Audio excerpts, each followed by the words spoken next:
All right, guys. Day number 3 of Major 4 has wrapped up. We have 4 teams left. I'm going to do a quick recap of the day. In the 2 week break in between the end of this and Champs, we're going to break down most of these games, like 90% of these games. And we're also going to react and watch previous Champs uh, finals. So it's gonna be a fun 2 weeks. We're gonna go through that, but we're just gonna give quick thoughts on the recap. Do predictions for Championship Sunday. We have 4 teams left, and LAG is one of them. Who would have fucking thought? I was thinking in my predictions, I didn't do a bracket preview for this because I already knew after fucking day one it was really gonna be fucked up, and after day one, shit was fucked up. But the one prediction I did make was that one team that was not in the top 4 was going to make it the championship Sunday because I knew Optic was going to get OFR'd. That was my personal opinion. Everyone thought I was crazy. But yeah, I knew Optic was going to get first rounded. You could see the way they're playing, they're tweaking. Some shit's gonna fucking fall apart, and fall apart it did. Oh, bro, the guy, bro, that kid in the comments who was like, "I'll be back when Optic make the fuck losers run." And I replied to him on that day. I said, "Okay, looks like we'll never be seeing you again, and looks like we won't be seeing you again, buddy." So we're going to just recap these games real quick and then give predictions for Sunday, and then we'll go into in-depth. I did do an in-depth on that LA Thieves subliner control because, man, that fucking got me tight, not going to lie. But the games today were pretty straightforward for the most part. But we're going to start off with Toronto Ultra versus Miami Heretics.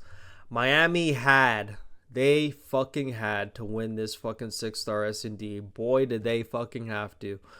This goes for every bottom team. To stand a chance in these games, granted, you have to take a respawn, but, bro, you have to win one S&D. You have to. We'll never see a bottom team, even though they're a 5th, 6th team. You'll never see any of these teams win a series without winning at least one S&D. They will never take all 3 respawns off of a top 4 team. Just fucking doesn't happen. But not really much to talk about with Scrappy. I mean, Scrappy always doing his thing, and this is what happens when all of Ultra is firing on all cylinders. This is how we expect the scoreboard to look, but it doesn't look like this all the time. But this was very, very 6-star S&D is very back and forth with how offense is on A bomb. So it's like a lot of the rounds are kind of things you have to chalk your head up on. There's a lot of mistakes and trolls that happen because there's just so much to watch. When you plant A, watching the back spawn cut, they're all gonna come through you. Who's gonna come through long?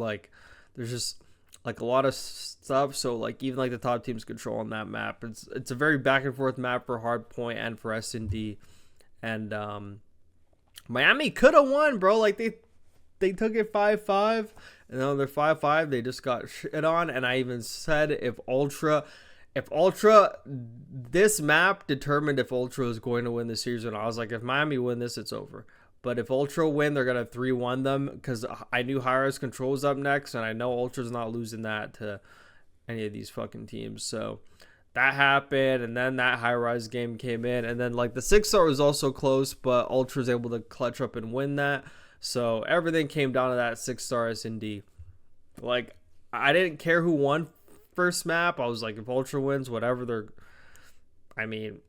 anything could happen. It was whoever was gonna win this 6-star S&D was fucking gonna win the series. And Ultra won. They clutched up and they 3-1 them. So good for Ultra, the series MVP. Look at that, world class. I don't really look into stats too much like other people do. I don't say oh, he's dropping an 0.93, he needs to do better. These are the type of stats you expect, except lucky. anything below like a 0.8 just means like you had a really bad day, and just being like so far below everyone else in damage just means you really didn't have a good day. But I mean, stuff like that can happen like that anyone, honestly. So that stuff's even hard. It's more of like a team game. Ultra just a better team. They're firing more. Even Envoy said in the interview, even on the match we lost, we still felt like we were fucking slamming them. And that's honestly what happened. So Ultra went through. So that's that game. And then I'm absolutely shocked. Atlanta FaZe 3-0 Seattle Surge. I am absolutely shocked this happened. I'm not gonna lie, I saw the vetoes and I was like, oh my god. But then I realized Seattle Surge picked sub base.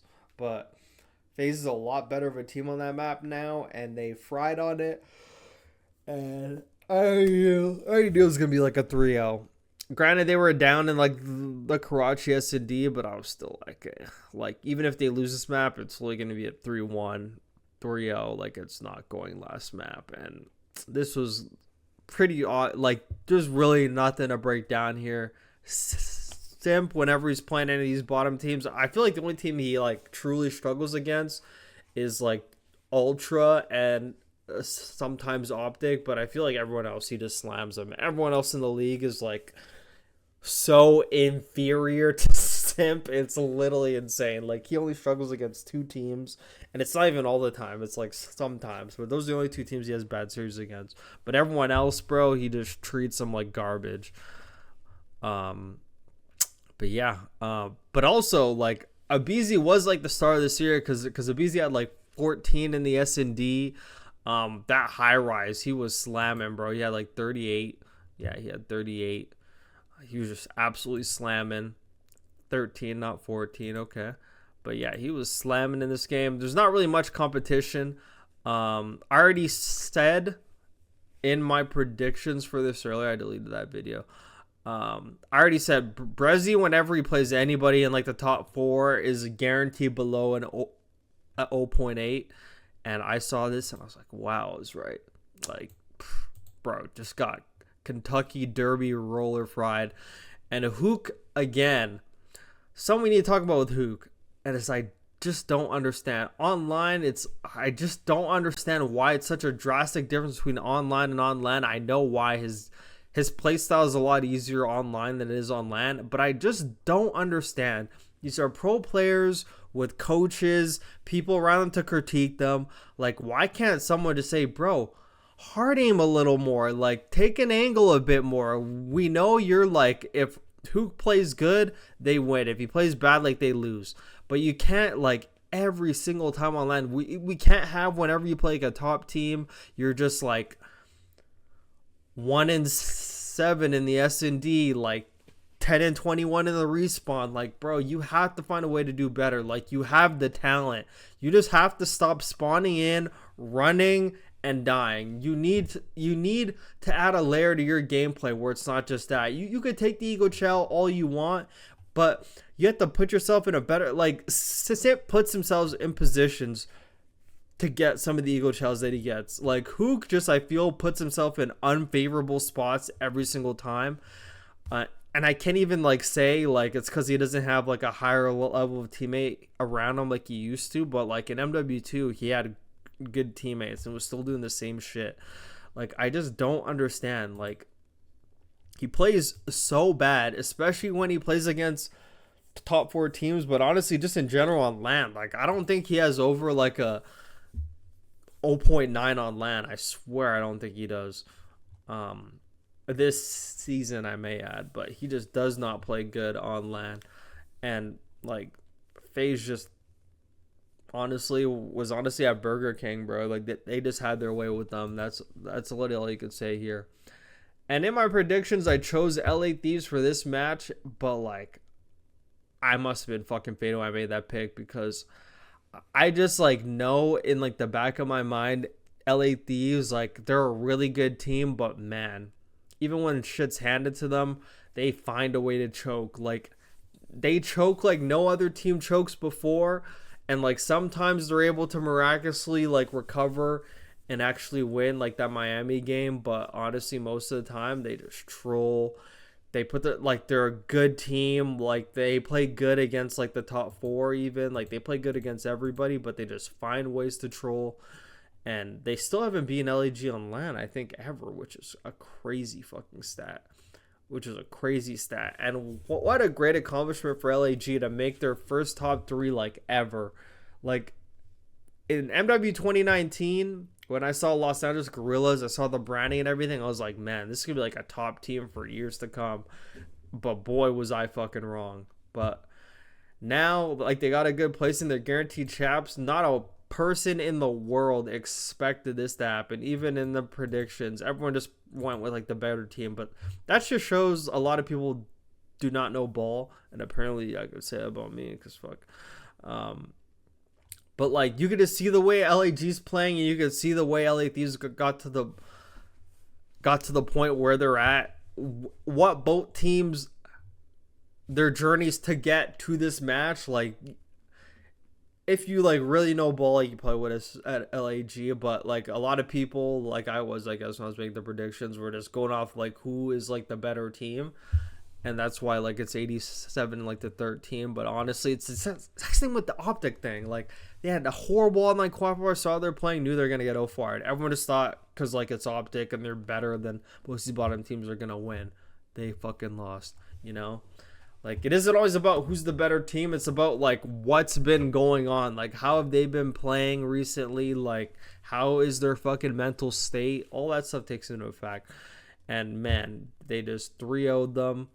And yeah, I just feel like this is like another LA Thieves beating themselves up, and I feel like LA Thieves fucking should have won this. This game was very winnable, but man, they just make a lot of stupid plays, and we're gonna go through these plays during the week leading up. But you can't fault LAG. They took full advantage of what's in front of them, and they're able to make it work, bro. That's what happens when you just play a solid game. If the other team makes mistakes and you're playing a solid game, it's very easy for you to capitalize. And this is going to go back to what I said in the LA Thieves Subliners video, which I'm going to upload after this one, so you guys are going to see. It's like what makes the other 8 teams so much less than like the top 4. And it's just like small plays, bro. Like there's just small plays, and honestly, that's more for the LA Thieves series than it is for this one. So this one, Ultra's in cruise control. Seattle Surge brought it back, and then map fucking number 5, bro. They just died a death, bro. Like couldn't get anything going. Huke every round was trying to make a play every single round. He was trying to be that instigator. And like that's just the price you gotta pay when you're the entry man. When people depend on you to get like the first bloods, like Snoopy, like Shotzi, like these are the prices that you pay. Is an 0-7, and a lot of people are like 295 damage, but this is literally from every round going to make a play. But bro, hold on, I gotta go over this play. Actually, I'm actually pissed. I gotta go over this. Okay, I just have to talk about this one play real quick. I'm going to talk about this during the week, but this sums up Huke on LAN and just Huke in general. Like, I was so fucking furious watching this, because it's like, these are the type of plays where if you're a casual person and you hear like your friend talk about, oh, hey, you should go watch the COD League. It's like, we're like literally the best players of the best teams in the world, like fucking like compete. So you're thinking when you go to watch that shit, you're expecting like good players, and then you see a fucking play like this. This is a fucking play where a kid in pubs was like, bro, I would not be doing that. Bro, why, oh why, in this 4v4, do you plant the bomb? Why are you doing this? Why are you doing it? This is mind-blowing. Like, why are you bro, sit the fuck down. Why are you dying there? Why are you dying there, bro? If I'm Rambo Ray, I'm seething. Like, bro, plant the bomb, lay the fuck down in front of the door with the door closed. Something, bro. Why are, like, Nobody on your team has died. You have a 4v3, bro. You have the man advantage. What play are you trying to make? They need to come to you. You have number 3 Abuza watching your outside. You have 04 in cafe with you watching your back. Why do you need to go and make this play? This is absolutely so fucking stupid. This is the dumbest fucking shit I've ever fucking seen, bro. This is the type of shit that I just mind blowing. Like, why are you doing this, brother? Like, brother, put your controller down. Why are you doing this? I need to know. Like, why? 4v3, why are you doing that? Why are you giving them a free kill? Why? Why? Puts his team in a predicament. They end up losing this round. Fucking mind-blowing shit. Yeah, but yeah. That basically summed up, honestly, to just like, I fucking summed up that map. When they lost that round, I was like, it's fucking over, bro. Like, can't be losing that rounds. And even on like the first round, like the out of first blood, they lost that round. So they just don't have the mental. There's a threshold on this team where like even if they were to ever make it to like a grand finals, which honestly just not happening, obviously. But like if they were to make it to grand finals, like I just don't think they have the mental fortitude in those like really like tight situations, you know, like those like Dashy 1v2 against Draza and Cecil, like they don't have like they don't have that in them. Like they don't have that down 4-3 on a swing map and a swing round S&D. Like they don't have like that chutzpah to like be able to dig deep in situations where they're down, even when they are up and have to just make, like, they just don't have that dog in them, bro. And that's what separates the top teams from the bottom teams. And that play just like summed up that map. They did it to themselves. And I was thinking they could have played any other S&D and they probably would have had a better chance at winning that series. Invasion is a map that I feel benefits Ultra way more than it benefits Surge. I thought Surge would have played a more mixy map for that, but I don't know who picked that. Oh, they have the map vetoes here. Jeez, who picked this? So they ban. They picked Invasion. Jeez. Okay. I don't know what to say. I don't know what to say. So they banned High Rise. So you had every other map to pick, and you picked Invasion. Nice. We gotta talk about those vetoes, but yeah, that map is chalked. Last match of the day, I made a 15-minute video about this fucking control on Invasion because that was the swing of this whole entire series. All of LA Thieves got outslayed very heavily in this fucking series, and that was very notable watching this game. So NYSL had their way with them. Map 1 on that Rio wasn't even close. LA Thieves is very good in Invasion. Dan Ghosty very good at that map. I don't know what he dropped on this map, but all of them are pretty good at that map. And then the Invasion. LA Thieves up 2-1 on defense.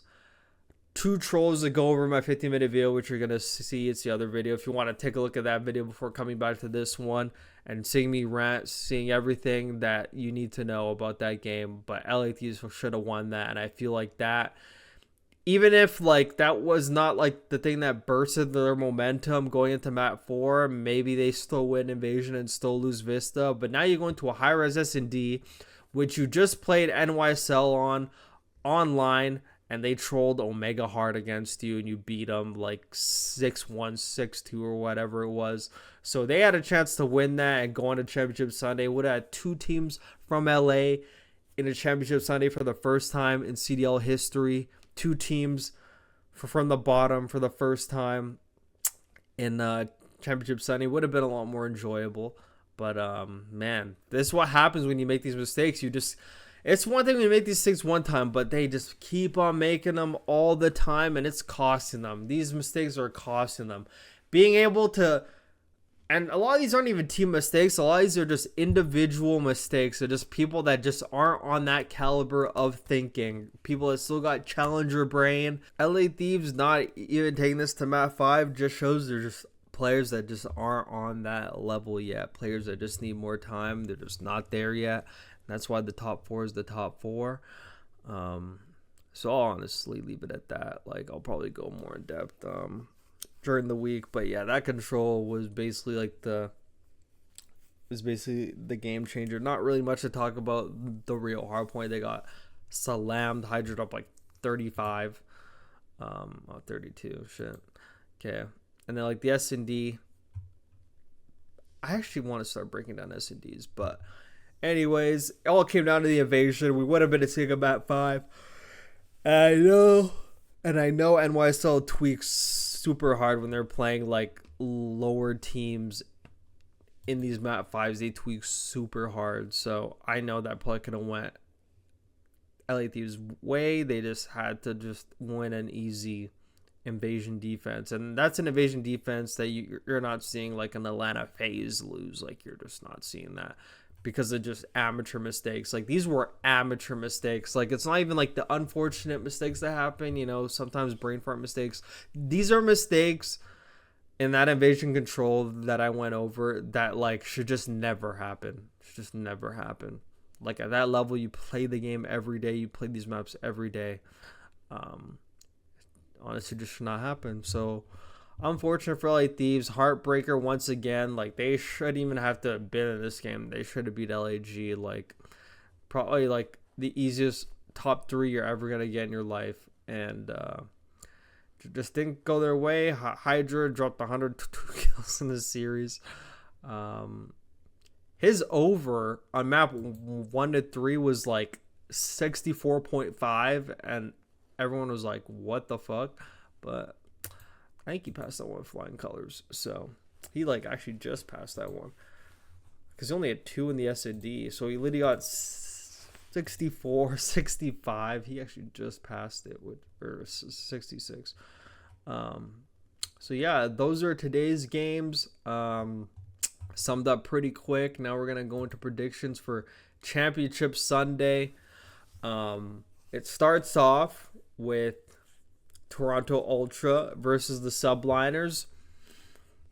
Call me crazy. I do feel like Subliners match up very well against Ultra, and I feel like the times they played Ultra, they've trolled. But Ultra's just a very like solid team, even though like they did like lose to LAG. I mean, every team could get caught slipping at least once. But Ultra's just a very like sound team, and obviously it depends how Envoy's playing and everything.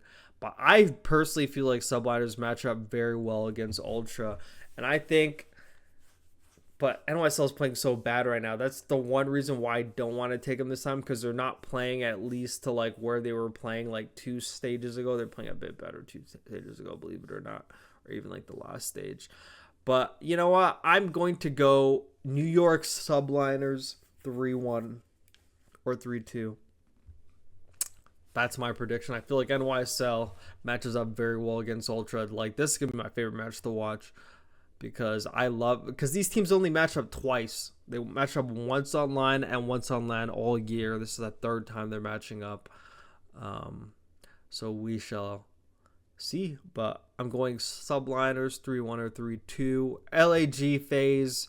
I know LAG's been making a miracle run, but they're about to walk into some dogs. And the reason why LAG beat them last time is FaZe was testing out maps they were fucking horrible at last time. And like, they still like, after they're down 2-0, they're like, oh shit, okay, fuck. They're able to take the last map, but it was too late by then. They lost. I feel like FaZe takes that easy. And we have an LAG Subliners losers finals. Never thought I'd fucking say that. And you know what? I actually see a world where LAG actually wins that. I'm not even gonna lie. Like, I could see a FaZe LAG grand finals. Are we going with that? Like, is that faded? I'm thinking, it's so funny because I picked Subliners, but I fucking do think Ultra's fucking gonna win that match for some reason. And if Ultra does play LAG again, like, they're not losing. Like, that was a 1 Like if you ran that match 100 times in a simulator, Ultra wins 99 of those times, and this is like the one time LAG won. That's my opinion on that. But I mean, okay, this is just going for my predictions. So I'm going subliners, phase, so phase the finals, LAG subliners. I'm gonna go. Hmm. Hmm. I want to say LAG beat subliners, but I feel if subliners beat Ultra, they're gonna be on a new high, and I feel like we're gonna get a NYSL phase grand finals, which phase is going to win 4-1. 4-1. It's either gonna be LAG or subliners in the finals. I don't think Ultra is gonna be in the finals, but that's just my opinion. Just watch me say this when we literally get an ultra fucking phase final again, which I hope we do get. Like I want to see, like I want phase to get their revenge on ultra, and I want to see Draza and Scrap throwing fucking verbals across the stage. So the final I do want is ultra and phase, just because I want to see Draza and Scrap shit talk. But I'm also I'm also trying to make things interesting. Like fuck, I don't want like the same final again, bro. But I also there's also as an asterisk on phases wins how like whenever like they win they don't beat ultra, like they're able to like escape ultra whenever like they win a championship, and if they were to do that again that'd be funny. So those are my predictions going into championship Sunday. I already fucking have a feeling to be wrong with the NYSL one, but I feel NYSL matches up good against ultra, so I'm gonna be confident on that one.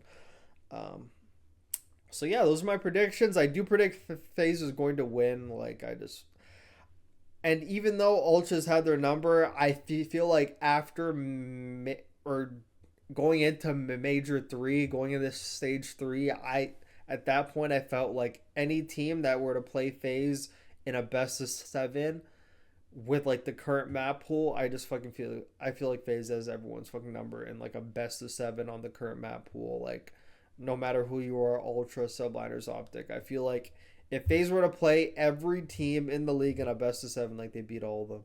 Like if it's on like the first time. But those are my predictions. We'll see how they go. It is 2:30. I'm gonna go eat dinner and upload this video. So we'll see you on the other side during the week, making all the analysis videos. I just decided to do the analysis videos during the week because having to watch all these games and like do it right after, bro, is tiring. And there's just like so many to make. It's also Canada Day long weekend. We celebrate Canada Day, not Independence Day. So, yeah. All right, guys, this has been BoRi7o. We will see ya next time.